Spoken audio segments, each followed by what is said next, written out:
আরে মুরব্বী বাবারা, যুবক, এই জমানায় ঈমানটাকে বাঁচানো খুব কঠিন। আল্লাহর নবী বলেন, হাতের মধ্যে জ্বলন্ত আংরা রাখলে যত কষ্ট হয়, শেষ জমানায় ঈমানটাকে বাঁচিয়ে রাখা তার চেয়েও বেশি কষ্টকর হবে। এই কঠিন মুহূর্তের সময় আমাদের ঈমান বাঁচাইতে পারে দুইটা জিনিস। কয়টা জিনিস? এক নম্বরে আল্লাহর কোরআন, দুই নম্বরে রাসূলের সুন্নাত। আরে আল্লাহর গোলাম যুবক, ঈমানটারে মজবুত করে নাও, ঈমানটারে মজবুত করে নাও। ও পর্দার আড়ালের মা বোনেরা, ঈমানটারে মজবুত করে চলো। আল্লাহর গোলামি করো, আল্লাহর ইবাদত করো, 5 ওয়াক্ত নামাজ পড়ো, সন্তানটাকে কোরআনওয়ালা বানাও, স্বামীর আনুগত্য করো, আল্লাহকে ভয় করেন। ও মা ও বোন, ঈমানটারে মজবুত করে নেন। আপনাদের কত দাম, কত দাম! ইসলাম আপনাদেরকে সম্মান দিয়েছে। ও মা, আপনারা তো নবীদের মা, আপনারা তো ওলিদের মা, আপনারা তো আল্লাহর ওলিদের মা, নবীদের মা, সাহাবায়ে কেরামের মা। আপনাদের দোয়া দ্রুত দ্রুত আল্লাহর দরবারে কবুল হয়। ও মা, আপনাদের কত দাম! আল্লাহর নবী হাদিসের মধ্যে জানায় দেয়, পৃথিবীতে যত সম্পদ আছে, সব পৃথিবীতে যত যা কিছু আছে সব কিছু হলো সম্পদ।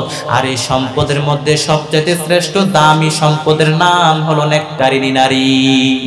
ও মা, আপনাদের কত দাম!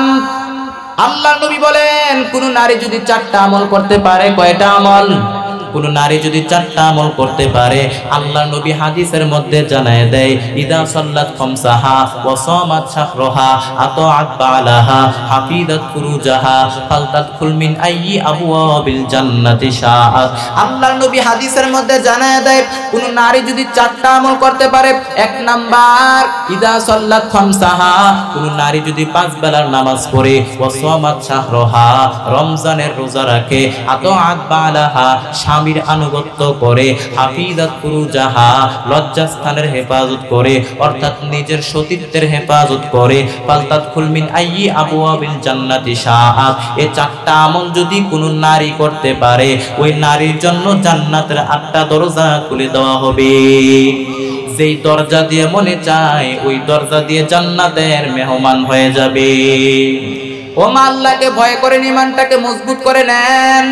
ঈমানের এত দাম, ঈমানের এত দাম। আরে যুবক, ঈমানটাকে মজবুত করে নাও, পাক্কা ঈমানের বড় দাম। আল্লাহ তাআলা তো ঈমানদারকে পরীক্ষা করেন। সাহাবায়ে কেরামের মতো ঈমানটারে মজবুত করে নেন। সাহাবায়ে কেরামের ঈমান কত মজবুত ছিল! আল্লাহর নবীর সাহাবী এত কষ্ট দেওয়ার পরেও, এত নির্যাতন করার পরেও সাহাবায়ে কেরাম তারা তাদের ঈমানটাকে ছেড়ে দেন নাই। সাহাবায়ে কেরামের মুখের মধ্যে একটাই আওয়াজ, জীবন চলে যাবে তারপরও ঈমানকে ছাড়া যাবে না। আল্লাহর নবীর সাহাবী হযরত বেলাল রাদিয়াল্লাহু তাআলা আনহু এত অত্যাচার করা হলো, এত পরিমাণ নির্যাতন করা হলো, এত অত্যাচার করার পরেও হযরত বেলাল রাদিয়াল্লাহু তাআলা আনহু ঈমানটাকে ছাড়ে না। আল্লাহর নামটা বারবার মুখে নেয়, শুধু আল্লাহর নামের জিকির করে।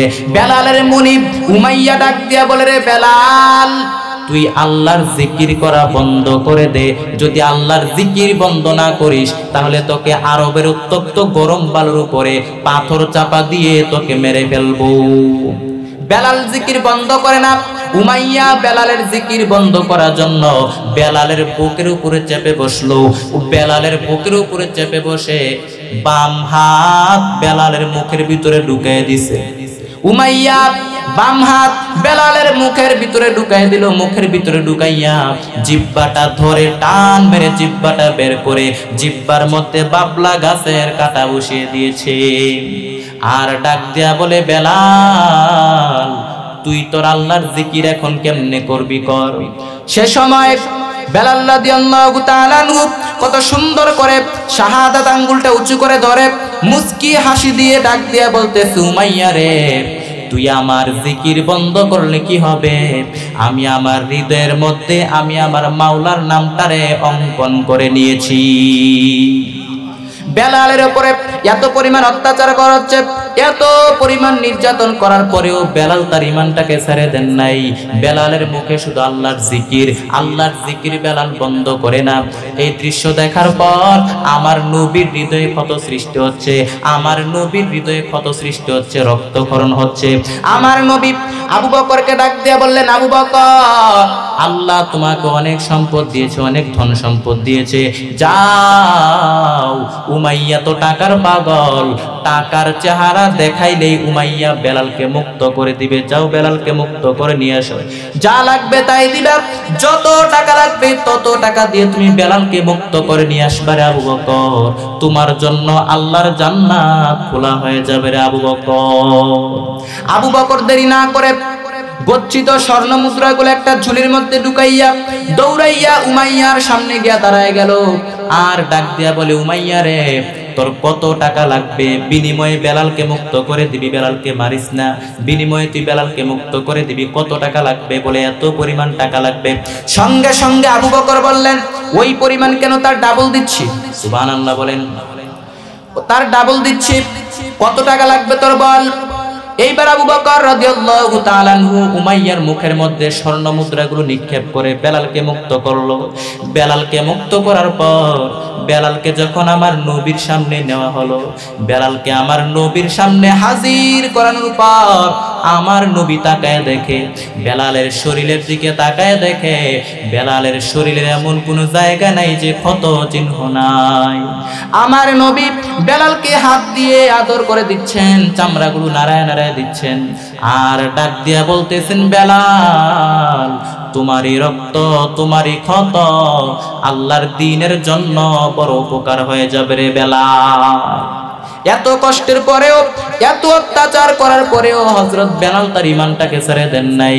সাহাবায়ে কেরামের মুখের মধ্যে একটাই আওয়াজ, জীবন চলে যাবে তারপরও ঈমান যাবে না। কে সেই বেলাল? আফ্রিকার জঙ্গল থেকে এসে আল্লাহর নবীর হাতে কালেমা পড়ে মুসলমান হয়ে গেল। আহারে, চেহারাটা এত পরিমাণ কালো, কোনো ধন সম্পদ নাই, কোনো বাড়ি নাই, ঘর নাই, টাকা পয়সা নাই, শুধু লজ্জাস্থান ঢাকার মতো একটা লুঙ্গি ছিল, আর কিছুই ছিল না। আমাদের শুধু লজ্জাস্থান ঢাকার মতো একটা লুঙ্গি আছে, আর কিছু নাই। এরকম মানুষ কে কে আছে? কেউ নাই। তার মানে আল্লাহ আমাদেরকে অনেক দিয়েছেন। ওই বেলাল রাদিয়াল্লাহু তাআলা আনহু, কোনো ধন সম্পদ নাই, টাকা পয়সা নাই, এত গরিব। ওই বেলাল চেহারাটা এত পরিমাণ কালো, এত পরিমাণ কালো চেহারাটা, মাঝে মাঝে সাহাবায়ে কেরাম দেখে ঠাট্টা করে বলতো, কালো পাহাড় আসতেছে, মজা করে বলতো, কালো পাহাড় আসতেছে। আমার নবী শুনে ডাক দিয়া বললেন, ও সাহাবায়ে কেরাম, আমার বেলালকে তোমরা কালো পাহাড় বলিও না, আমার বেলালকে তোমরা কালো পাহাড় বলিও না, কারণ আমার বেলাল ইসলাম গ্রহণ করতে গিয়ে যে পরিমাণ কষ্ট করেছে, আমার বেলাল ইসলাম গ্রহণ করতে গিয়ে যে পরিমাণ রক্ত ঝরিয়েছে, আমার বেলালের রক্তের মধ্যে দিয়েই আল্লাহর দ্বীন কায়েম হয়ে যাবে। ও সাহাবায়ে কেরাম, আমার বেলালকে তোমরা এরকম বলিও না, আমার বেলালকে তোমরা কালো পাহাড় বলিও না, কারণ আমি নবী হলাম মসজিদে নববীর ইমাম, আর আমার বেলাল হলো তার মুয়াজ্জিন। আমার বেলালকে তোমরা এরকম বলিও না। আহারে, বেলাল রাদিয়াল্লাহু তাআলা আনহু যখন আযান দিতেন, কণ্ঠটা তেমন সুন্দর ছিল না, কর্কশ কর্কশ ছিল। যদিও কণ্ঠটা সুন্দর ছিল না, কর্কশ ছিল, কিন্তু বেলাল যখন আযান দিতেন, বেলালের আযান আল্লাহর আরশে আজিম পর্যন্ত পৌঁছে যাইত।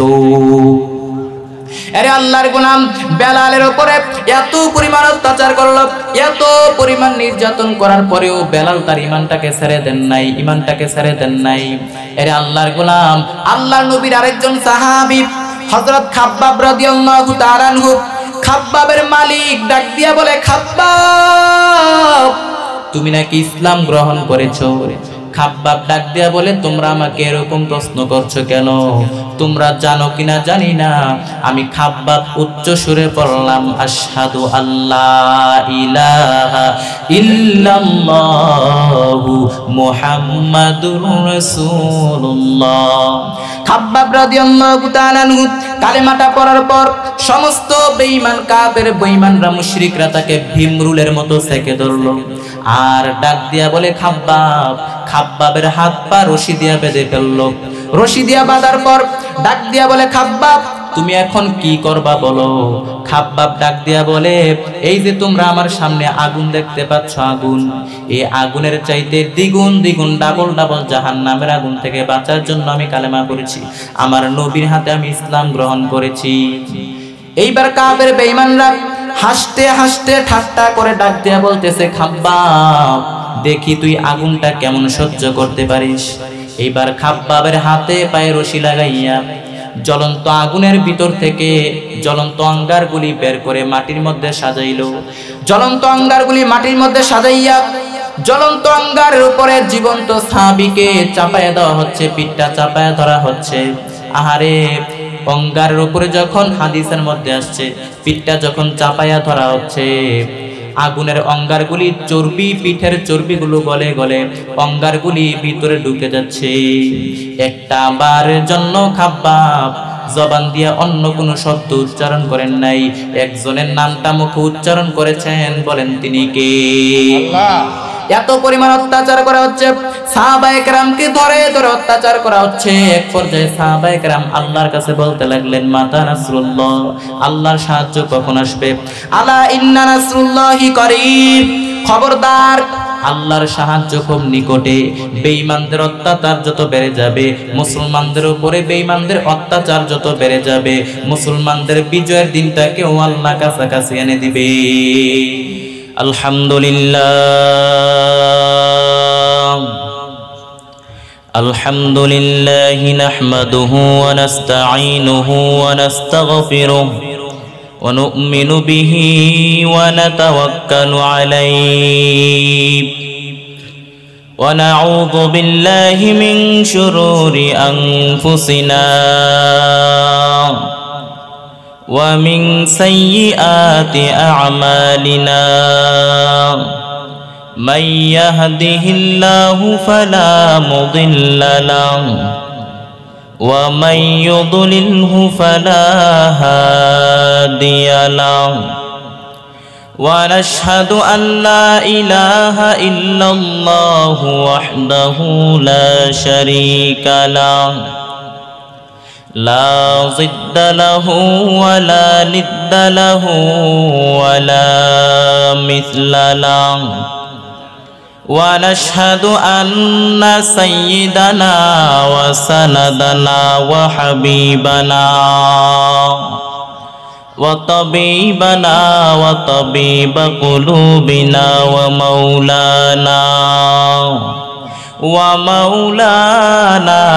محمدا عبده ورسوله صلى الله تعالى عليه وعلى آله وأصحابه وبارك وسلم تسليما كثيرا الذي أرسله الله تعالى بالحق بشيرا ونذيرا وداعيا إلى الله بإذنه وسراجا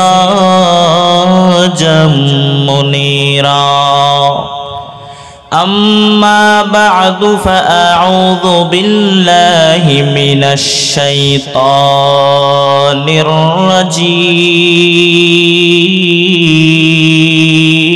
الرجيم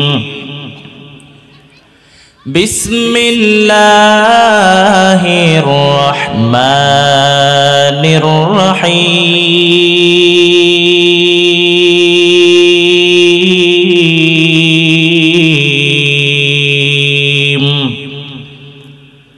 ما كان محمد أبا أحد من رجالكم ولكن رسول الله وخاتم النبيين وكان الله بكل شيء عليما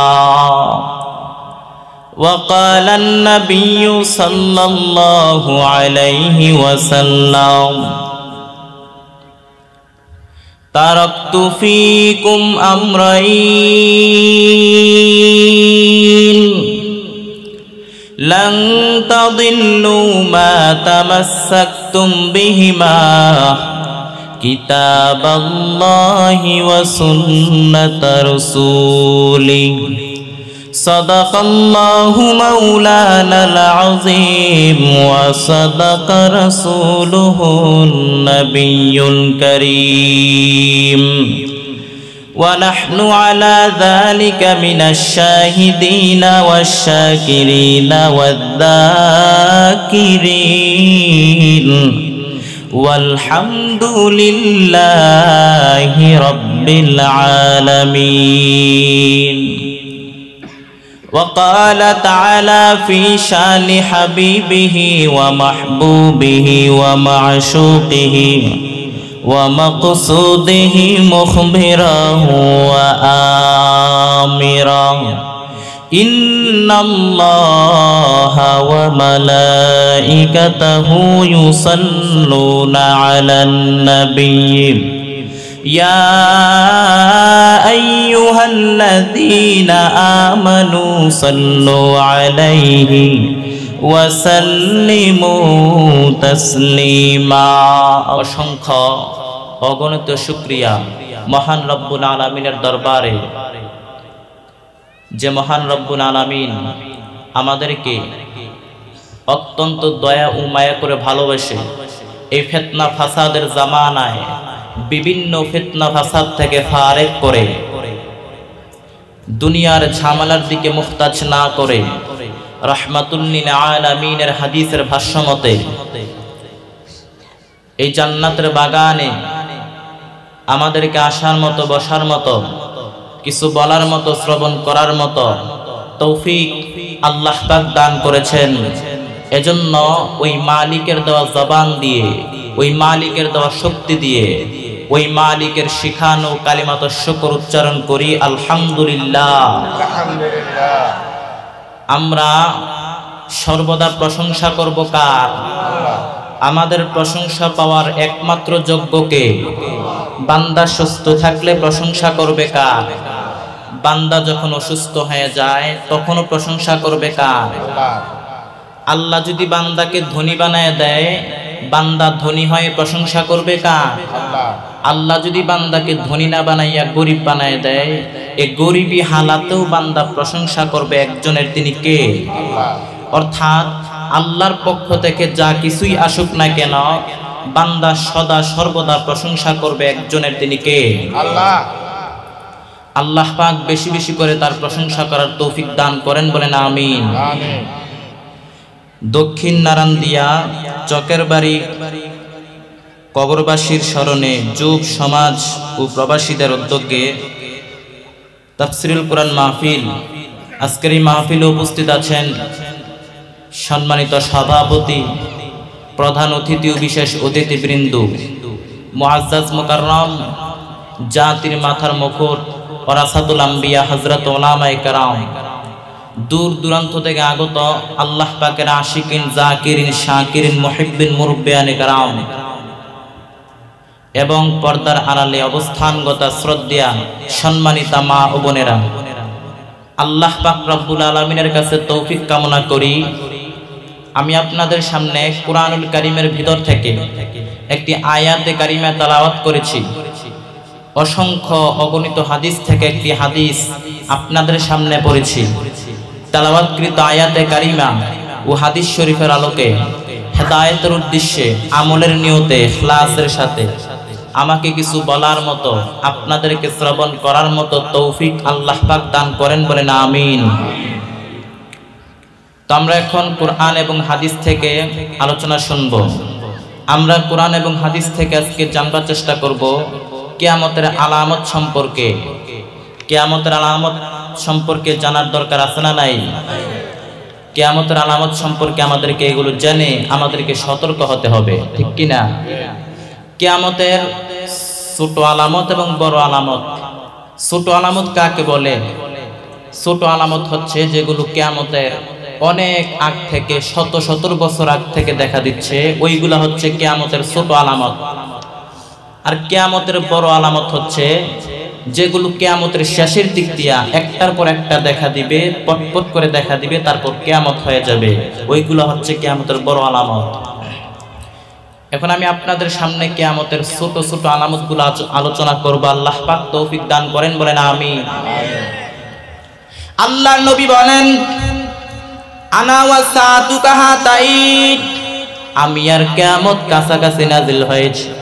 দুইটা আঙ্গুল যেমনি করে কাছাকাছি কোনো ব্যবধান নাই, ঠিক তেমনি ভাবে আমি আর কিয়ামত কাছাকাছি নাজিল হয়েছি। স্বয়ং আল্লাহর নবীর আগমনটাই কিয়ামতের প্রথম আলামত। এরপর আল্লাহর নবী বলেন কাসরাতুল ফিতানি বিআনওয়াইহা, কিয়ামতের আগে সমাজের মধ্যে ফিতনা ফাসাদ বেড়ে যাবে। সামাজিক ফিতনা, পারিবারিক ফিতনা, রাষ্ট্রীয় ফিতনা, নারী ঘটিত ফিতনা আছে না নাই? যেদিকে তাকাবেন ওইদিকে শুধু ফিতনা আর ফিতনা। এই কঠিন মুহূর্তের সময় আপনি আপনার ঈমানটাকে কেমন করে বাঁচাইবেন? আপনার ঈমান বাঁচাইতে পারে দুইটা জিনিস, এক নম্বরে আল্লাহর কোরআন, দুই নম্বরে রাসূলের সুন্নাহ। এরপর আল্লাহর নবী বলেন আল খুরুজ মুদ্দাইন নবুওয়াহ, কিয়ামতের আগে ভণ্ড নবী দাবিদার বের হয়ে যাবে। আল্লাহর নবী বলেন ততক্ষণ পর্যন্ত কিয়ামত হবে না যতক্ষণ না পর্যন্ত 30 জনেরও বেশি ভণ্ড নবী দাবিদার বের হবে। একটাও নবী না, কুল্লুহুম কাযযাবুন দাজ্জালুন, সবগুলো মিথ্যাবাদী কাযযাব আর দাজ্জাল। আল্লাহর নবী সর্বশেষ নবী, তারপরে কোনো নবী নাই। এই কথা যে ব্যক্তি বিশ্বাস করবে না তার ঈমান থাকবে না।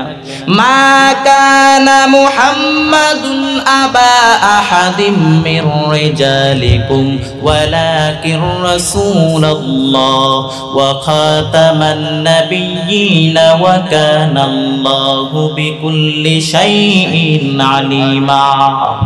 আল্লাহ তাআলা বলেন মুহাম্মদ সাল্লাল্লাহু আলাইহি ওয়াসাল্লাম তোমাদের কোনো পুরুষের পিতা নন, তিনি সর্বশেষ নবী, তারপরে কোনো নবী নাই। আল্লাহর নবী বলেন লা নাবিয়্যা বা'দি ওয়ালা রাসূলা, আমি নবীর পরে কোনো নবী নাই, আমি রাসূলের পরে কোনো রাসূলও নাই। লাউ কানা বা'দি নাবিয়্যান লাকানা উমর, তবে আমি নবীর পরে যদি অন্য কারণ নবী হওয়ার যোগ্যতা থেকে থাকে, আমার সাহাবী উমরের মধ্যে সেই যোগ্যতা আছে। আরে আল্লাহর গোলাম। এরপর আল্লাহর নবী বলেন কাসরাতুল হারাজ, কিয়ামতের আগে যুদ্ধ বিগ্রহ বেড়ে যাবে, মারামারি বেড়ে যাবে, হত্যাকাণ্ড বেড়ে যাবে। যে হত্যা করবে সে জানবে না আমি কেন হত্যা করলাম, আবার যে মারা যাবে সেও জেনে মরতে পারলো না আমি কেন মরলাম। আহারে, আমার এই বাংলার জমিনের মধ্যে বিভিন্ন নদী নালার মধ্যে, বিভিন্ন খাল বিলের মধ্যে হাত বাঁধা, পা বাঁধা, চোখ বাঁধা, বস্তাবন্দি করা লাশ পাওয়া যায় কি যায় না?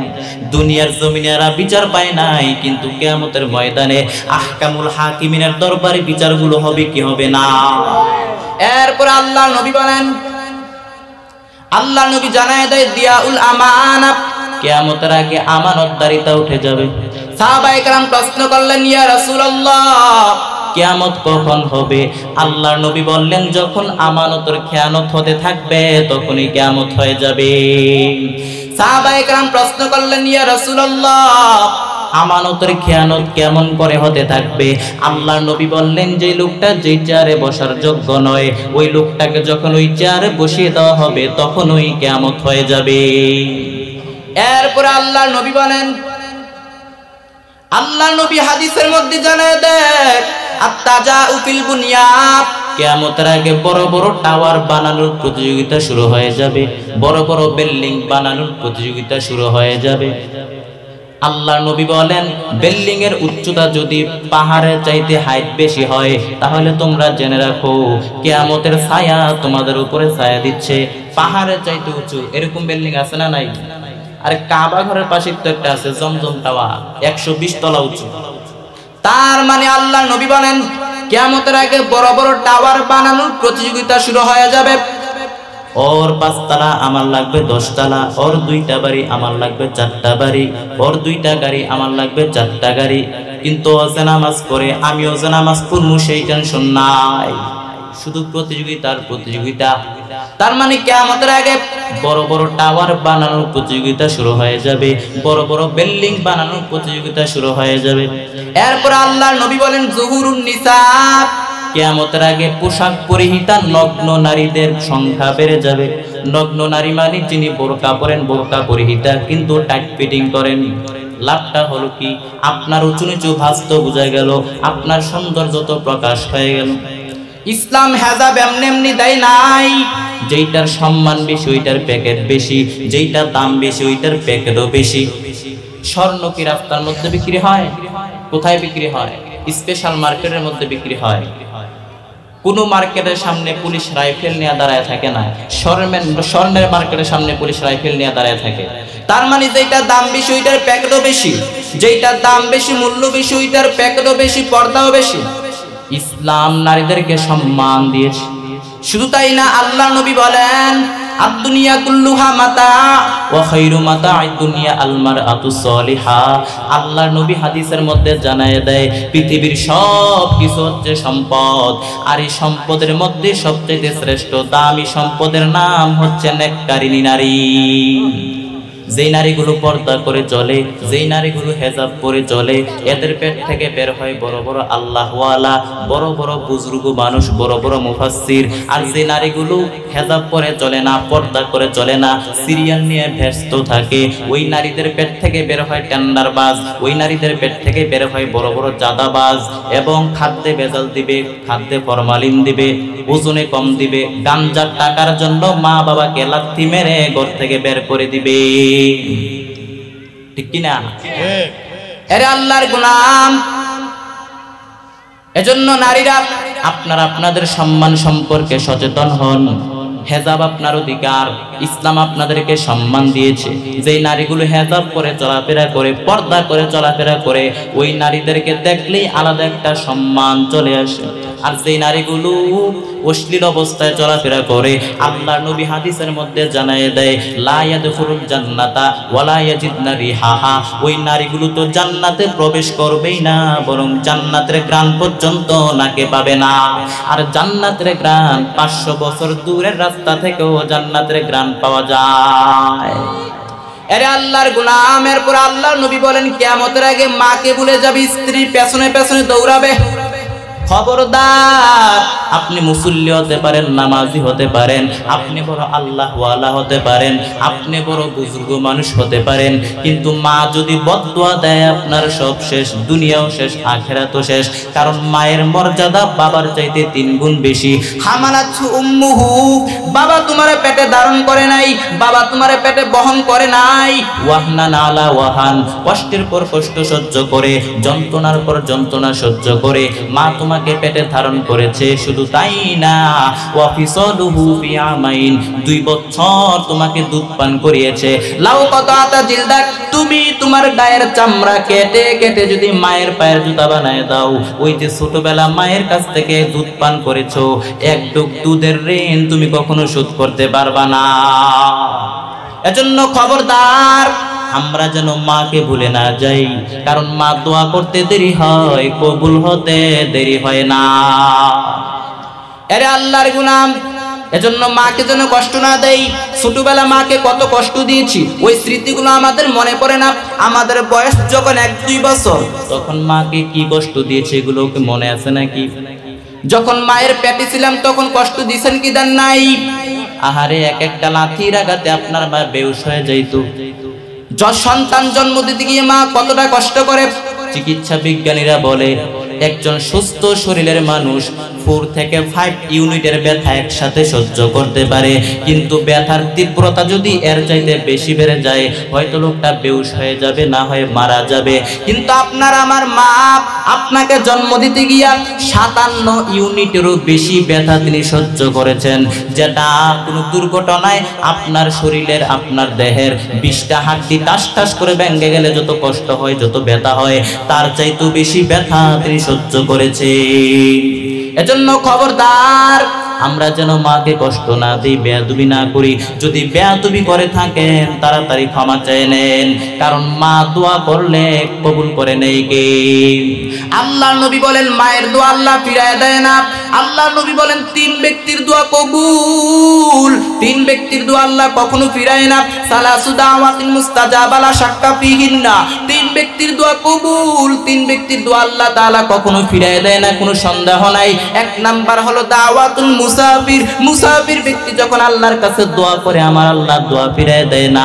2 নাম্বার হলো দাওয়াতুল মাজলুম, অত্যাচারিত ব্যক্তি, মাজলুম ব্যক্তি যখন আল্লাহকে ডাক দেয় আমার আল্লাহ ডাক ফিরায় দেয় না, মাজলুম ব্যক্তির ডাক ফিরায় দেয় না। 3 নাম্বার হলো দাওয়াতুল ওয়ালিদাইনি লিওয়ালাদিহি, মা বাবা যে সন্তানের জন্য 2টা হাত আল্লাহর দরবারে বিছায় দেয় ওই মা বাবার হাত আমার আল্লাহ কখনো ফিরায় না। তার মানে হাত তুলে মা হাত তুলে যা বলবে তাই কবুল, মায়ের দোয়া দ্রুত দ্রুত গতিতে আল্লাহর দরবারে কবুল হয়ে যায়।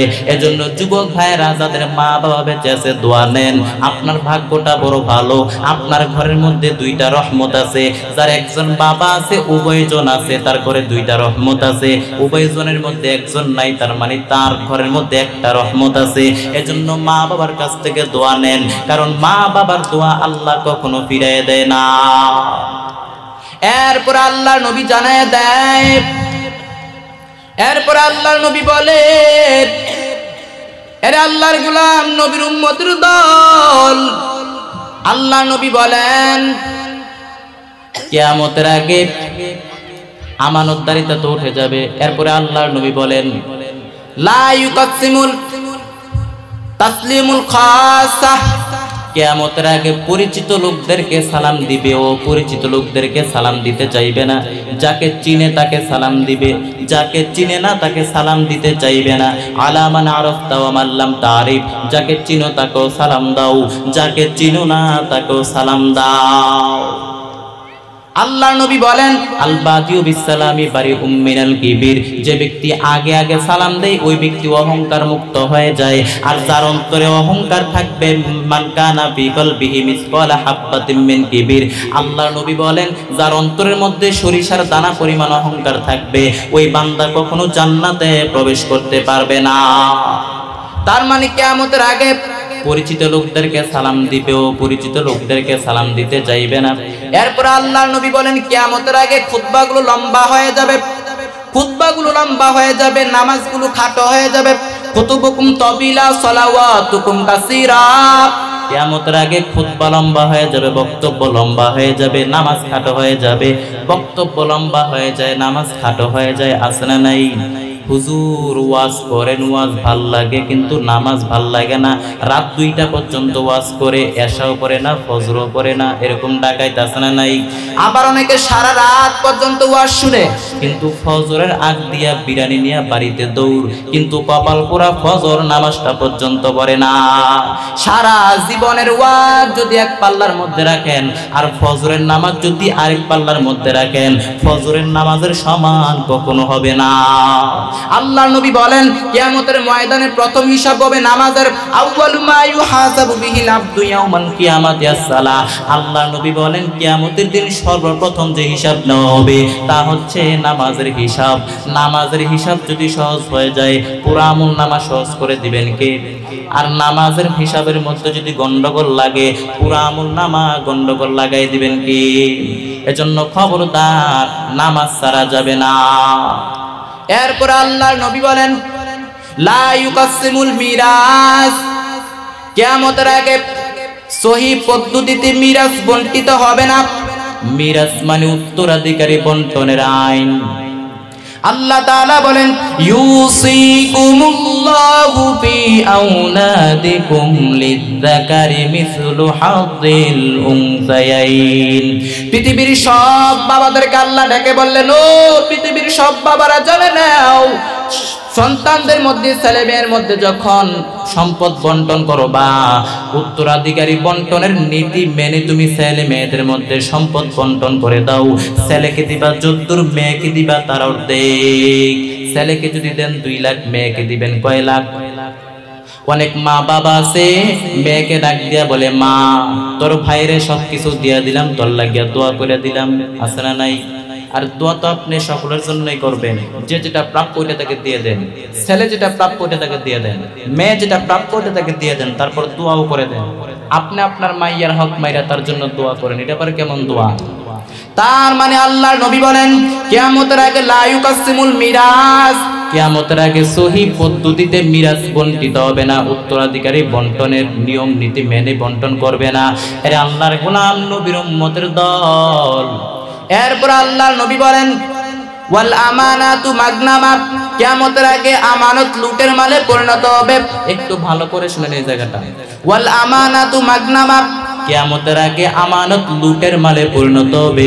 ধরেন এই এলাকার মধ্যে আমার দায়িত্বে 100 জন মানুষের জন্য সাহায্য আসছে, এটা আমার কাছে আমানত, কিন্তু আমি তাদের কাছে আমানত না পৌঁছাইয়া নিজের কাছে রেখে দিলাম, নিজের পকেটে ঢুকাইলাম।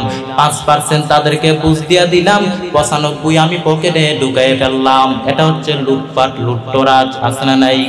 আল্লাহ বলেন খবরদার, ইন্নাল্লাহা ইয়া'মুরুকুম আন তু'আদ্দুল আমানাতি ইলা আহলিহা। আল্লাহ বলেন খবরদার, নিশ্চয়ই তোমাদের রব তোমাদেরকে অর্ডার করেছেন আমানতের হকদার যে তার হাতে আমানত পৌঁছায় দাও। আমানতের যে খেয়ানত করে আল্লাহর নবী বলেন সে মুনাফিক। মুনাফিকের কয়েকটা আলামত আল্লাহর নবী বলেছেন, আয়াতুল মুনাফিকি সালাস, মুনাফিকের আলামত 3টা। ইদা হাদ্দাসা কাযাবা, মুনাফিক যখন কথা বলে মিথ্যা বলে। ওয়া ইদা ওয়াদা আখলাফা, মুনাফিক যখন ওয়াদা দেয় খেলাফ করে। ওয়া ইদা তুমিনা খানা, মুনাফিকের কাছে আমানত রাখলে আমানতের খেয়ানত করে। এজন্য খবরদার আমরা যেন আমানতের খেয়ানত না করি। আল্লাহর নবীর নাম ছিল আস-সাদিক আল আমিন। মক্কায় আমার নবীর মতো বিশ্বস্ত কেউ ছিল না। সবাই আমার নবীর কাছে আমানত রাখতো, টাকা পয়সা স্বর্ণ মুদ্রা আমানত রাখতো। দল করতো আবু জাহিল্লার, আমানত রাখে কার কাছে? আর দল করে কার? লোকজন যখন তায়েফে বেড়াইতে যাইতো, দামি দামি জিনিস আনে, বলতো আব্দুল্লাহর বেটা মুহাম্মদ, এ দামি দামি জিনিসগুলা তোমার কাছে আমানত রাখলাম, তুমি আমানত রাখো। নবী বলতেন দল করো আবু জাহিল্লার, তার কাছে গিয়ে রাখো। তারা বলতো মুহাম্মদ, আবু জাহিল্লার কাছে আমানত রাখা যাবে না, কারণ আবু জাহিল্লাই হলো ডাকাত, খাইয়া পালাইবো। আছে না নাই? ব্রিজ ভেঙে গেলে দেখা যায় রড নাই, আছে কি? তার মানে রড গেল কই? তার মানে রড শুদ্ধ হজম করে ফেলায়, পারলে গোটা দেশটারে খাইয়া ফেলায়, শেয়ার বাজারে খাইয়া ফেলায়। গোটা দুনিয়া পারে না, গোটা দুনিয়া খাইয়া ফেলায়। আছে না নাই এরকম ডাকাত? তার মানে কিয়ামতের আগে আমানত লুটের মালে পরিণত হবে। আমানত মানুষ রক্ষা করতে চাইবে না, এজন্য আমানতের খেয়ানত করা যাবে না। আমানতের হেফাজত করো, আমানতের খেয়ানত করা যাবে না। আরে আল্লাহর গোলাম, আল্লাহ তাআলা কোরআনের মধ্যে জানায় দেয়, সূরাতুল মুমিনুনের ভিতরে আল্লাহ তাআলা কিছু মানুষের গুণের কথা আলোচনা করেছেন। আলোচনা করার পর আল্লাহ তাআলা বলেছেন এই মানুষগুলি জান্নাতুল ফেরদাউসের উত্তরাধিকারী হবে। ওয়াল্লাযীনা হুম লিআমানাতিহিম ওয়া আহদিহিম রাউন। আল্লাহ তাআলা বলেন যারা আমানতের রক্ষা করে, আমানতের হেফাজত করে, ওয়াদা রক্ষা করে চলে, তাদেরকে জান্নাতুল ফেরদাউসের উত্তরাধিকারী বানায় দিবেন কে? এজন্য আমানতের খেয়ানত করা যাবে না। তার মানে কিয়ামতের আগে আমানত লুটের মালে পরিণত হবে। এরপর আল্লাহর নবী বলে ওয়াজ যাকাতু মাগরামা, কিয়ামতের আগে যাকাত দিতে চাইবে না। যাকাত দেওয়াকে মানুষ জরিমানা মনে করবে, যাকাত দেওয়া যে আমার উপরে ফরজ, মানুষ এটা ভুলেই যাবে, যাকাত দিতে চাইবে না। আল্লাহ বলেন খবরদার, ওয়াল্লাযীনা ইয়াকনিজুনা আয-যাহাবা ওয়াল ফিদ্দাতা ওয়া লা ইউনফিকুনাহা ফি সাবিলিল্লাহ ফাবাশশিরহুম বিআযাবিন আলীম। আল্লাহ তাআলা বলেন যারা স্বর্ণরৌপ্য জমা করার পর, টাকা পয়সা জমা করার পর, সম্পদের প্রাচুর্যতা থাকা সত্ত্বেও যারা যাকাত দেয় না, ও নবী আপনি তাদেরকে কঠিন আযাবের সুসংবাদ দিয়া দেন। ও মিয়া, আযাবের কি সুসংবাদ হয় নাকি দুঃসংবাদ হয়? তাহলে আল্লাহ সুসংবাদ বললেন কেন? তার মানে আযাবটা খুব কঠিন হবে, আযাবটা খুব ডেঞ্জারাস হবে। আপনার সন্তান অন্যায় করছে, ধরতে পারেন নাই, দূর থেকে বললেন আজকে বাড়িতে আইস, এমন মার দিয়ে মজা টের পাবি। ও মিয়া, মার দিলে কি মজা লাগে নাকি ব্যথা হয়? তার মানে আল্লাহ তাআলা সেটাই বুঝাইলেন আযাবটা খুব কঠিন হবে, আযাবটা খুব ডেঞ্জারাস হবে। এজন্য যাদের যাদের উপরে যাকাত দেওয়া ফরজ হয়েছে যাকাত দিয়া দেন। ওয়া ফি আমওয়ালিহিম হাক্কুল লিসাইলি ওয়াল মাহরুম, কারণ তোমার সম্পদে গরিবদের জন্য আল্লাহ এটা অধিকার করে দিয়েছেন। যিনি যাকাত দেয় তার জন্য যাকাত দেওয়া ফরজ, যিনি যাকাত নেয় তার জন্য ফরজ না। তাহলে সে আপনার কাছ থেকে যাকাত নিয়া আপনার ফরজ কাজটা করার ব্যাপারে আপনাকে সহযোগিতা করেছে, কিন্তু কোনো করুণা আপনি তাকে করেন নাই। আল্লাহ বলেন যাকাত দিবি না কেন? টাকা কি তোর নাকি? ওয়া মিম্মা রাযাকনাহুম ইউনফিকুন, আল্লাহ বলেন আমি আল্লাহ যেটা রিজিক হিসাবে দিয়েছি ওইখান থেকে দে। সম্পদের মালিক আমি আল্লাহ বানিয়েছি, অর্থ সম্পদ আমি আল্লাহ দিয়েছি, টাকা পয়সা আমি আল্লাহ দিয়েছি, এরপরে আমি আল্লাহই আদেশ করেছি দেওয়ার জন্য। কারণ ইসলাম চায় না রাস্তার এক পাশে পাঁচতলা আরেক পাশে গাছতলা, ইসলাম চায় সম্পদের সমানভাবে তারল্য। এজন্য যাকাত এটা ফরজ দিয়ে দাও, না দিলে কঠিন আযাবের সুসংবাদ দিচ্ছেন কে? এজন্য যাকাত দিয়া দেন। আবার অনেকে যাকাত দেয়, অনেকে যাকাতের লুঙ্গি দেয়, যাকাতের শাড়ি দেয়, এমন পাতলা শাড়ি একবার ধুইলে দ্বিতীয়বার পরা যায় না। আবার এই 2 নাম্বার পাতলা শাড়ি লুঙ্গিগুলো নেওয়ার জন্য যারা সিরিয়াল ধরে এরাও পদপৃষ্ঠ হয়ে মারা যায়। এই যাকাত নামের কলঙ্ক সাজানোর জন্য কিয়ামতের ময়দানে আপনাকে জবাবদিহিতার কাঠগড়ায় দাঁড়াতে হবে। একজনকে এমন ভাবে যাকাত দাও জানো ওই টাকা দিয়ে তার একটা কর্মসংস্থান হয়, রুজি রোজগার করে কিছু খেতে পারে, তার পরিবারটা চলে। অথবা একটা ভ্যান কিনে দেন, অথবা একটা রিক্সা কিনে দেন, অথবা একটা গাবি কিনে দেন, ওই গাবির দুধ বিক্রি করে তার জীবনটা চলে যাবে, তার গোটা ফ্যামিলিটা চলবে, তার পরিবারটা চলবে, আর কারো কাছে গিয়ে হাত পাতা লাগবে না। এটা হচ্ছে যাকাত দেওয়ার পদ্ধতি। আল্লাহ পাক রব্বুল আলামিন আমাদেরকে বুঝার তৌফিক দান করেন, বলেন আমিন। তার মানে কিয়ামতের আগে যাকাত দিতে চাইবে না, যাকাত দেওয়াকে মানুষ জরিমানা মনে করবে। এরপর আল্লাহর নবী বলেন ওয়া তুআল্লিমা লিগায়রিদ্দিন, কিয়ামতের আগে বদ্দিন শিক্ষার প্রচার প্রসার ঘটবে, যে শিক্ষার মধ্যে কোনো দিন থাকবে না, যে শিক্ষার মধ্যে কোনো ইসলাম থাকবে না, শরীফ শরীফা গল্পের আবির্ভাব হবে। ঠিক কিনা? আমাদেরকে সতর্ক থাকতে হবে।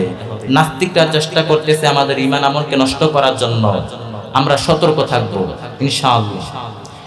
এরপর আল্লাহর নবী বলেন ওয়া কুম্মুহু, কিয়ামতের ওয়া তার রাজুলু যাওজাতুহু, কিয়ামতের আগে পুরুষ তার স্ত্রীর পূজা করবে, স্ত্রী যা বলবে তাই শুনবে, স্ত্রী যদি হালালও বলে হালালও শুনবে, স্ত্রী যদি হারামও কয় হারামও শুনবে, স্ত্রী যদি কয় 32 ইঞ্চি টিভি কিনে দাও সেটাও কিনে দিবে, মানা করবে না।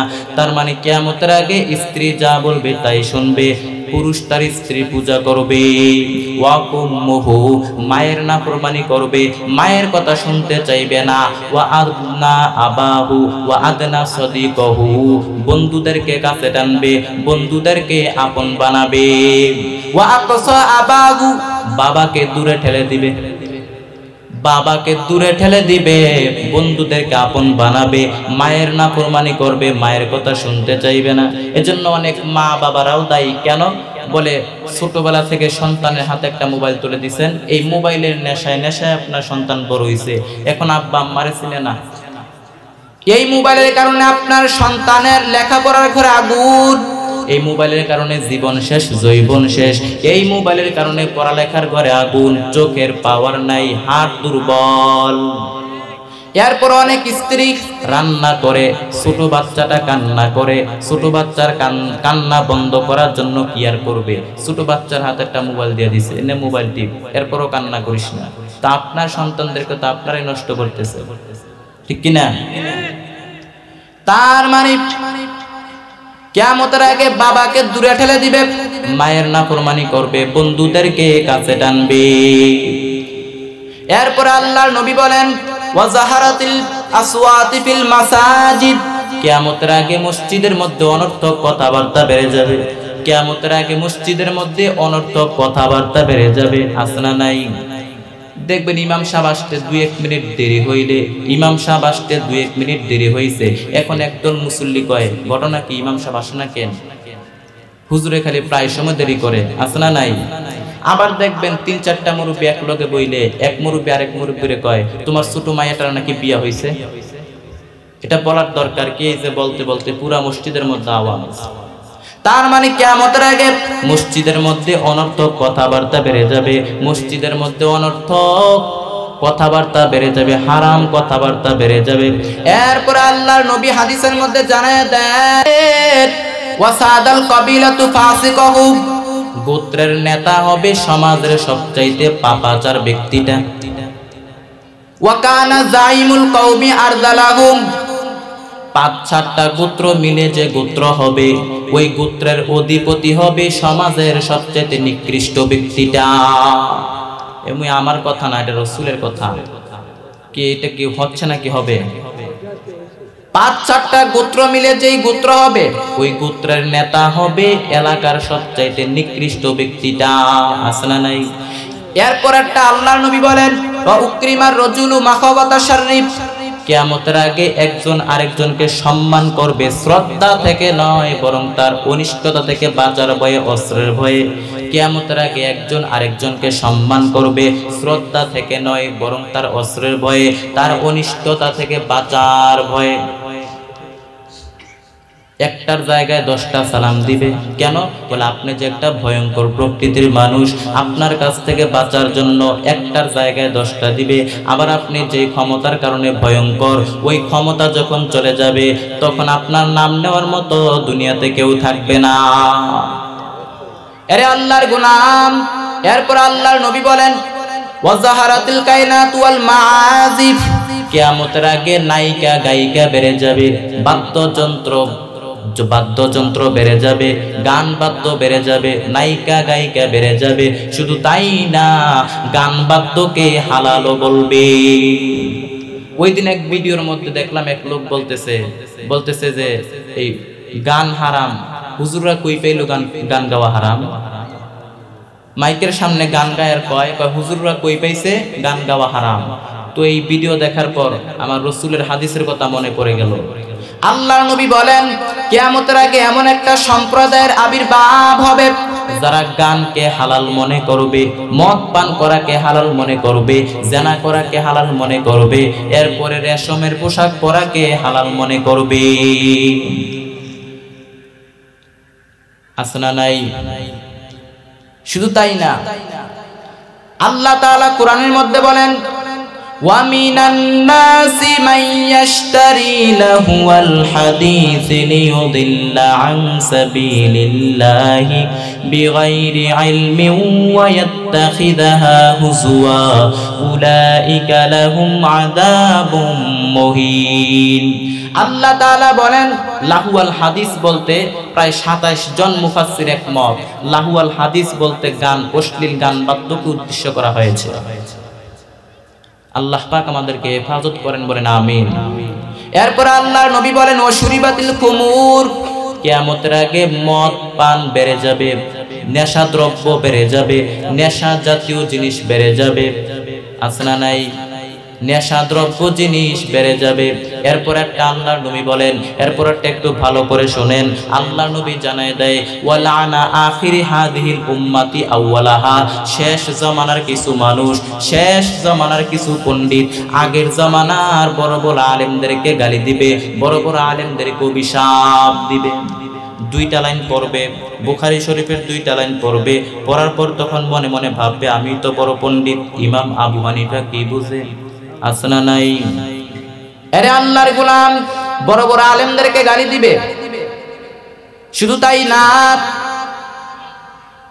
আল্লাহর নবী ওই মুজতাহিদ ইমামদের সম্পর্কে, ওই মুজতাহিদ বড় বড় ইমামদের সম্পর্কে আল্লাহর নবী হাদিসের মধ্যে জানায় দেয় লাউ কানাল ঈমানু ইনদা সুরাইয়া, ঈমানটা যদি সুরাইয়া তারকার কাছে থাকতো, সেখান থেকে যদি কোনো মানুষ ঈমানটাকে আনার প্রয়োজন হতো, আদনাই ফারেস, পারস্য একজন ব্যক্তির জন্ম হবে, ওই ব্যক্তি ওইখান থেকে ঈমানটাকে নিয়ে আসতো। কত বড় কথা!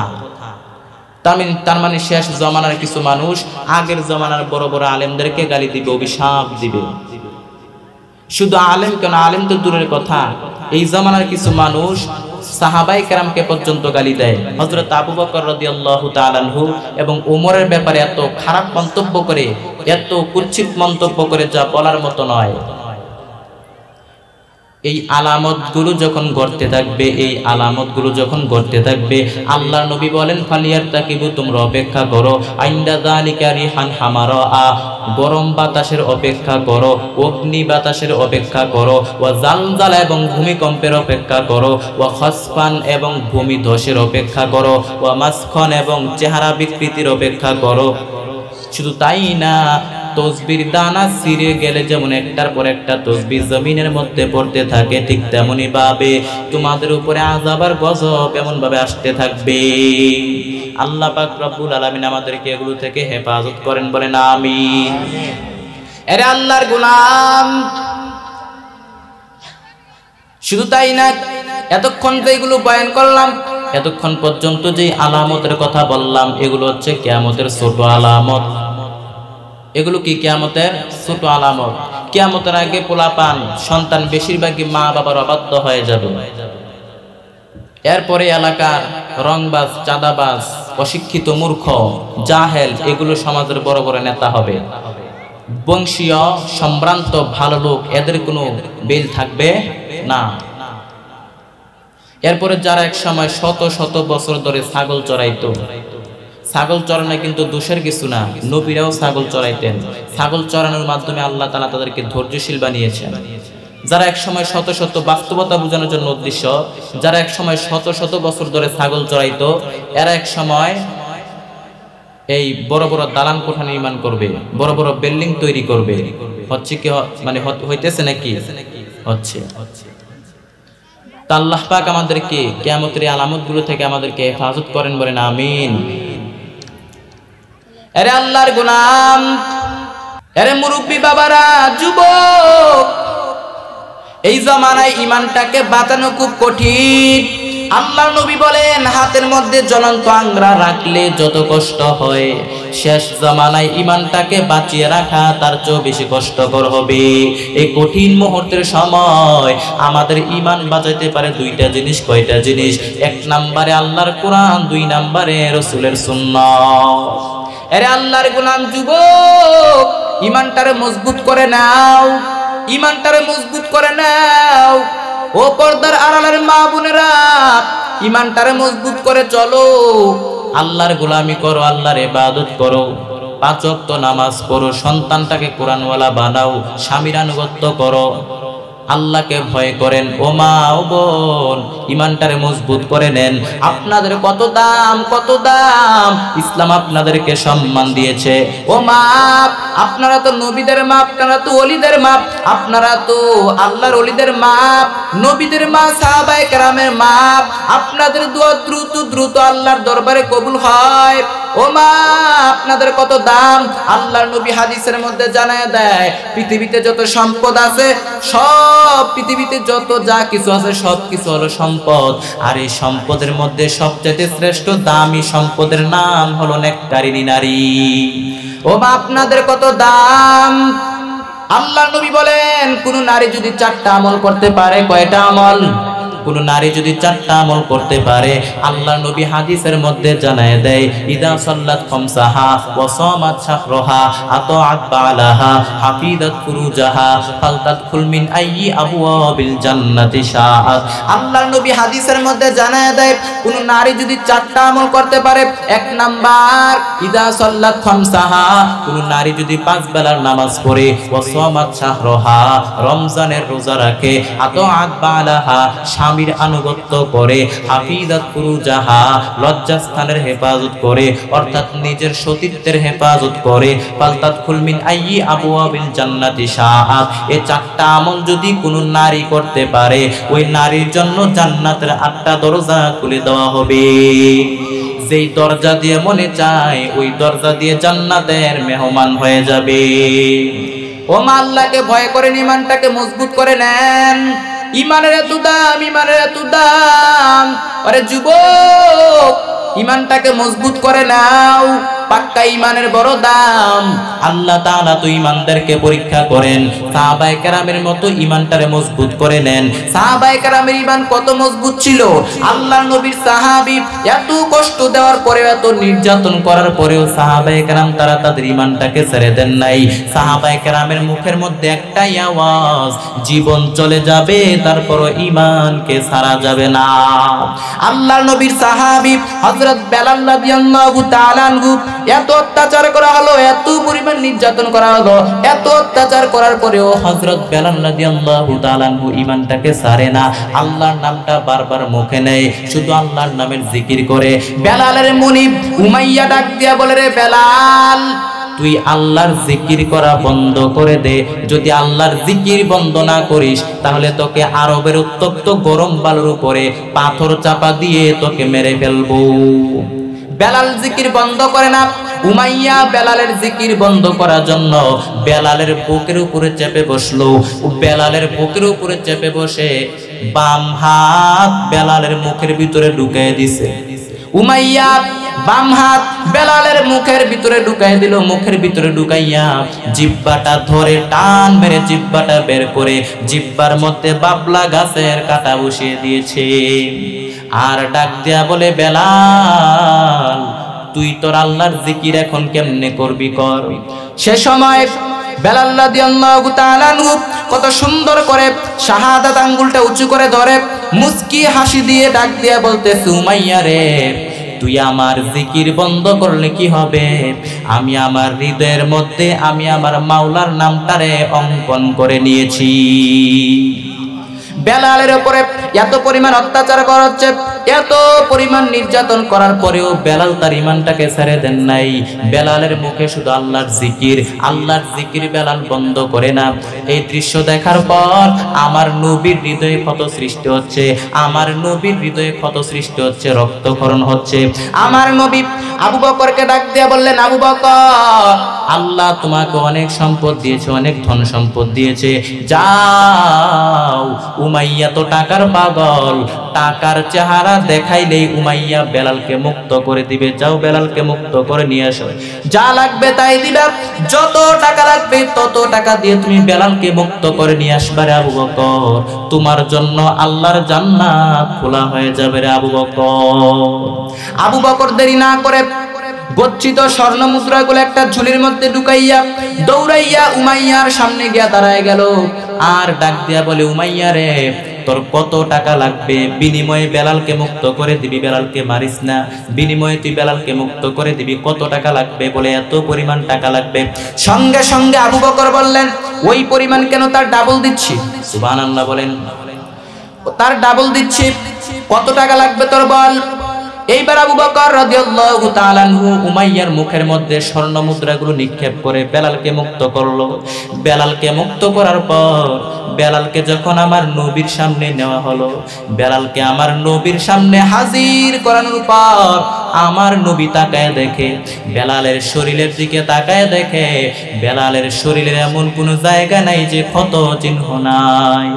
আমার নবী বেলালকে হাত দিয়ে আদর করে দিচ্ছেন, চামড়াগুলো নাড়ায় নাড়ায় দিচ্ছেন, আর ডাক দিয়া বলতেছেন, বেলাল, তোমারই রক্ত, তোমারই ক্ষত আল্লাহর দ্বীনের জন্য বড় উপকার হয়ে যাবে রে বেলাল। এত কষ্টের পরেও, এত অত্যাচার করার পরেও হযরত বেলাল তার ঈমানটাকে ছেড়ে দেন নাই।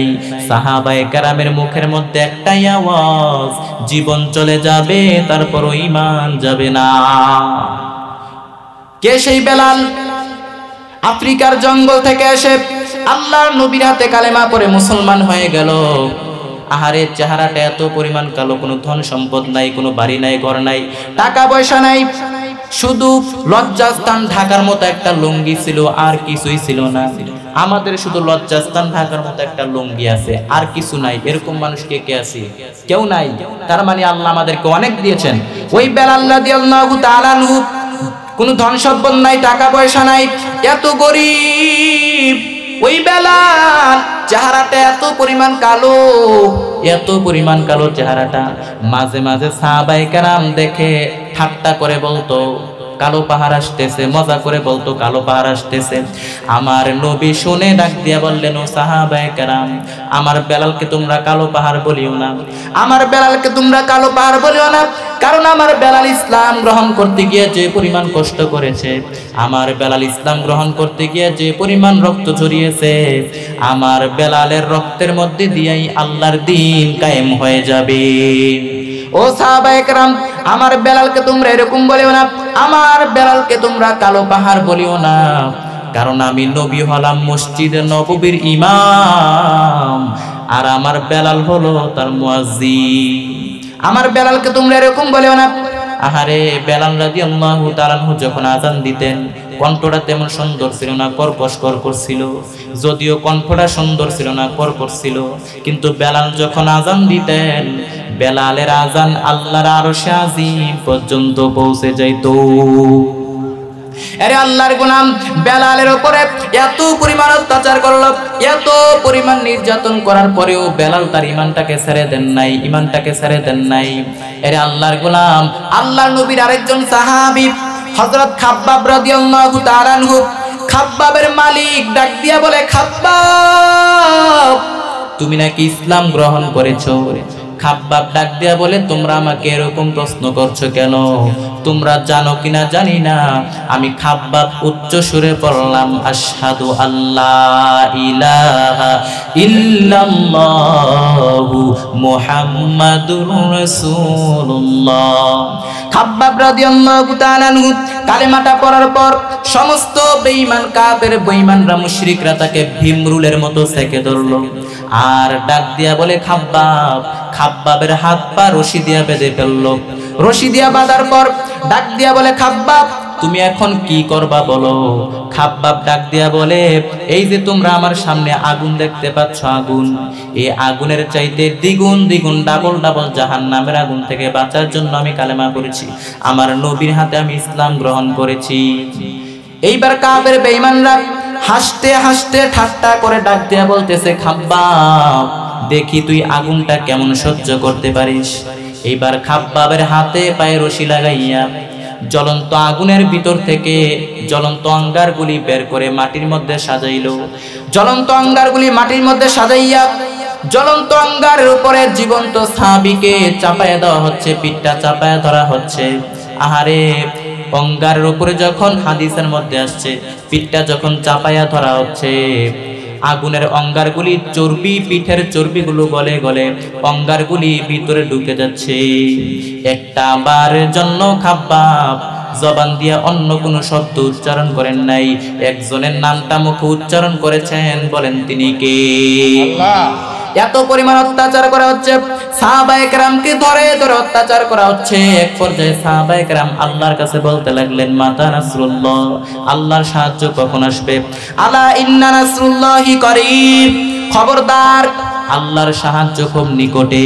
বেঈমানদের অত্যাচার যত বেড়ে যাবে, মুসলমানদের উপরে বেঈমানদের অত্যাচার যত বেড়ে যাবে, মুসলমানদের বিজয়ের দিনটাকেও আল্লাহ কাছাকাছি এনে দিবে। আরে আল্লাহর গোলাম, আজকে গোটা বিশ্বব্যাপী ইসলামের জয়গান। বেঈমান মুশরিকরা চায় ইসলামকে মাটির নিচে গেড়ে দেওয়ার জন্য, কিন্তু বেঈমানরা জানে না ইসলাম হলো একটা চারা বীজের মতো। চারা বীজ জমিনের মধ্যে গেড়ে দিলে চারা বীজ আবার উপরের দিকে ওঠে বড় গাছ হয়ে। ঠিক তেমনি ভাবে ইসলামের বিরুদ্ধে যারা ষড়যন্ত্র করবে, ইসলামকে যারা মাটির নিচে গেড়ে দিতে চায়, চারা বীজের মতো ইসলাম উপরের দিকে উঠতে থাকবে। শুধু তাই না, আজকে গোটা বিশ্বব্যাপী ইসলামের জয়গান। ওই যে ইউরোপ আমেরিকাতে তাকায় দেখো, মানুষ দিন দিন কালেমা পড়ে মুসলমান হচ্ছে, এমন কোনো দিন নাই যে মানুষ কালেমা পড়ে না। প্রতিদিন নিয়মিত মানুষ কালেমা পড়ে মুসলমান হচ্ছে। ধারণা করা হয় 2070 সালের মধ্যে মুসলমান সংখ্যা গরিষ্ঠ হয়ে যাবে, খ্রিস্টান সংখ্যা লঘিষ্ঠ হয়ে যাবে। আল্লাহর নবী বলেন, আল্লাহ পাক রব্বুল আলামিন আমাকে গোটা দুনিয়াটাকে একটা ফুটবলের মতো করে দেখাইলেন। আমি দেখতে লাগলাম, ফারাআইতু মাশারিকুহা ওয়া মাগারিবুহা, আমি পৃথিবীর প্রাচ্য প্রাশ্চাত্য পুরাটাই দেখলাম। আল্লাহ বললেন, ও পয়গম্বর, যত দূর পর্যন্ত আপনি দেখেছেন তত দূর পর্যন্ত কালেমার বাণী পৌঁছে যাবে। লা বাইতা ওয়াদার ওয়ালা মাদার, এমন কোন সনের ঘর থাকবে না, এমন কোন টিনের ঘর থাকবে না যেখানে কালেমার বাণী পৌঁছাবে না। প্রত্যেকটা জায়গার মধ্যে কালেমার বাণী পৌঁছে দিবেন কে? এরে আল্লাহর গোলাম, কোন জমিনে যদি মাজলুম অবস্থায় কারো রক্ত ঝরে, ওই জমিনটাকে আল্লাহ মাজলুমদের হাতে তুলে দেয়। আর যারা জুলুম করে, অত্যাচার করে, আল্লাহ তাআলা তাদেরকে নিশ্চিহ্ন করে দেয়। এমন ভাবে নিশ্চিহ্ন করে বলে পালানোর জায়গাটা পর্যন্ত খুঁজে পায় না। এরে আল্লাহর গোলাম, নবীর উম্মতের দল, ঈমানটাকে মজবুত করে নাও। শুধু তাই না, যুগে যুগে আল্লাহ তাআলা ঈমানদারদেরকে পরীক্ষা করেছেন। যার ঈমান যত ভালো থাকবে তার পরীক্ষাও তত পরিমাণ কঠিন হয়ে যাবে। ব্যক্তির ঈমান যত মজবুত হবে তার পরীক্ষাও তত কঠিন হবে। এই পৃথিবীর মধ্যে সবচাইতে পরীক্ষার শিকার হয়েছেন নবীগণ।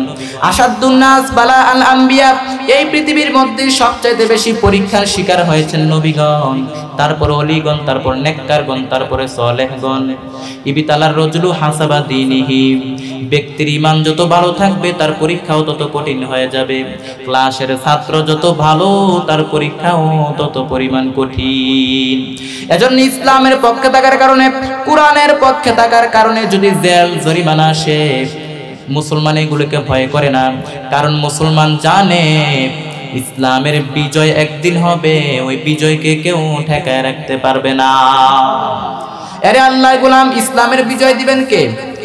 আল্লাহ তাআলা বলেন, লিউতফিউ নূরাল্লাহি বিআফওয়াহিহিম ওয়াল্লাহু মুতিম্মু নূরি। আল্লাহ তাআলা বলেন, গোটা দুনিয়ার মানুষ যদি চায় ইসলামের আলোটাকে নিভিয়ে দেওয়ার জন্য, আমি আল্লাহ ইসলামকে হেফাজত করব। আরে আল্লাহর গোলাম, ইসলামের হেফাজতের দায়িত্ব নিয়েছেন কে? আল্লাহ। যারা ষড়যন্ত্র করবে তারাই ধ্বংস হয়ে যাবে। আরে আল্লাহর গোলাম, আল্লাহ তাআলা বলেন, আমি পরীক্ষা করব। যার ঈমান যত ভালো থাকবে আমি তাকে বেশি বেশি করে পরীক্ষা করব। আল্লাহ তাআলা কোরআনের মধ্যে জানায় দেয়, ওয়ালা নাবলুওয়ান্নাকুম বিশাইইম মিনাল খাউফি ওয়াল জু'i ওয়া নাকসিম মিনাল আমওয়াল ওয়াল আনফুসি ওয়াস সামারাত ওয়া বাশশিরিস সাবিরিন। আল্লাহ তাআলা বলেন, আমি আল্লাহ ঈমানদারদেরকে পরীক্ষা করব, ভয় দিয়ে পরীক্ষা করব, ক্ষুধা দিয়ে পরীক্ষা করব, সম্পদের কমতি দিয়ে পরীক্ষা করব, অন্তর দিয়ে পরীক্ষা করব। আমি আল্লাহ ঈমানদারদেরকে বিভিন্ন ভাবে মুসিবতের মধ্যে ফালায়া পরীক্ষা করব। শুধু তাই না, আল্লাহর নবী হাদিসের মধ্যে জানায় দেয়, মাইয়ুরিদিল্লাহু বিহি খাইরান ইউসিব মিন। আল্লাহ তাআলা যাকে বেশি পছন্দ করেন, যাকে বেশি মহব্বত করেন, তাকে বিপদের মধ্যে ফালাইয়া তার ঈমানের পরীক্ষা করে। এর জন্য যার ঈমান যত ভালো থাকবে তার পরীক্ষাও তত পরিমাণ কঠিন হয়ে যাবে। কারণ ঈমানদার জান্নাত পাবে না, ঈমানদার জান্নাত পাবে না পরীক্ষার সম্মুখীন হইয়া, পরীক্ষা না দিয়া। এজন্য পরীক্ষার সম্মুখীন হতে হবে। আমাদের বাবা, আমাদের জাতির পিতা হযরত ইব্রাহিম নবীও পরীক্ষা দিয়েছেন। ওয়া ইয বিতালা ইব্রাহিম রাব্বুহু বিকালিমাতিন ফাআতাম্মাহুন্না ক্বালা ইন্নী জাইলুকা লিন-নাসি ইমামা। আল্লাহ তাআলা বলেন, আমি আমার ইব্রাহিমকে অনেকগুলা পরীক্ষা নিয়েছি, যতগুলা পরীক্ষা নিয়েছি আমার ইব্রাহিমকে সবগুলা পরীক্ষায় পাস। আমার ইব্রাহিম কোনো পরীক্ষায় ফেল নয়। যতটা পরীক্ষা নিয়েছি আমার ইব্রাহিম সবগুলা পরীক্ষায় পাস। আল্লাহ বলেন, আমি আমার ইব্রাহিমকে অগ্নি পরীক্ষা নিয়েছি, অগ্নি পরীক্ষায় ইব্রাহিম নবী পাস, আগুনের পরীক্ষায়ও ইব্রাহিম নবী পাস। নমরুদ ডাক দেয়া বলে, ইব্রাহিম তুমি তোমার ঈমানটাকে ছেড়ে দাও, তুমি তোমার ঈমানটাকে ছেড়ে দাও, আমি তোমাকে ছেড়ে দিব, আগুন থেকে ছেড়ে দিব। ইব্রাহিম নবী বললেন, আমার একটাই কথা, জীবন চলে যাবে তারপরও কোনো বেঈমানের কাছে মাথা নত করব না। নমরুদ ডাক দিয়া বলে, ইব্রাহিম তুমি তোমার ঈমানটাকে ছেড়ে দাও, না হয় তোমাকে আগুনের মধ্যে ফালাই দিব। যদি তুমি ঈমানটাকে ছেড়ে দাও তাহলে আমি তোমাকে ছেড়ে দিব, আগুনের মধ্যে ফালাইব না। ইব্রাহিম নবী ডাক দিয়া বললেন, আমার একটাই কথা, জীবন চলে যাবে, ঈমান ছাড়া যাবে না। এইবার নমরুদ শেষ পর্যন্ত ইব্রাহিম নবীকে আগুনের মধ্যে ফালাই দিল, বিশাল আগুনের কুণ্ডুলি সাজাইয়া। পয়গম্বর ইব্রাহিম নবীকে আগুনের মধ্যে যখন ফালাই দেওয়া হয়, আল্লাহ তাআলা সাথে সাথে আগুনকে ডাক দিয়া বললেন, রে আগুন, কুল্লা ইয়া নারু কুনি বারদাও ওয়া সালামান আলা ইব্রাহিম। আল্লাহ তাআলা আগুনকে ডাক দিয়া বললেন, এই আগুন তুই আমার ইব্রাহিমের জন্য ঠান্ডা হয়ে যা, এত ঠান্ডাও হবি না, এত গরমও হবি না, সালামান সালামা, আরামদায়ক হয়ে যা, শান্তিদায়ক হয়ে যা।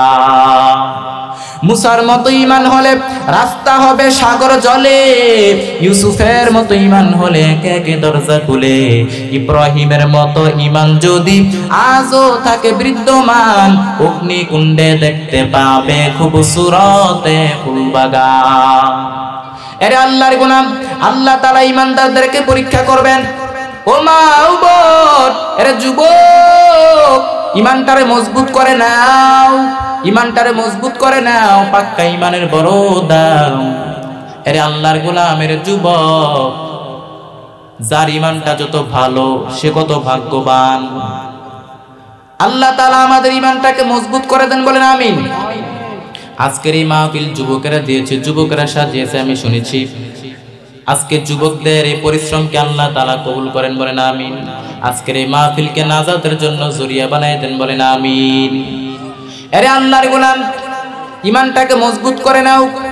এরে যুবক, যদি জীবনটাকে শান্তিময় করতে চাও, জীবনটাকে তুমি শান্তিময় করতে চাও, দুনিয়া এবং আখিরাত যদি তুমি কল্যাণময় করতে চাও, দুনিয়া এবং আখিরাত যদি তুমি নাজাত পাইতে চাও, সফল কাম হতে চাও, তাহলে ঈমানটারে মজবুত করে নাও। 1 নম্বরে নামাজ পড়ো, 2 নম্বরে রাসূলের আদর্শের মালাটা গলার মধ্যে লাগায় দাও। রাসূলের আদর্শটা লাগানোর দরকার আছে না নাই? রাসূলের আদর্শ বাস্তবায়ন করার দরকার আছে না নাই? এরে আল্লাহর গোলাম, এরে যুবক, আমার নবীর আদর্শটাকে গ্রহণ করে নাও, কারণ আমার নবীর আদর্শ এত সুন্দর, আমার নবীর আদর্শের মতো কোন আদর্শ দুনিয়ার জমিনে নাই।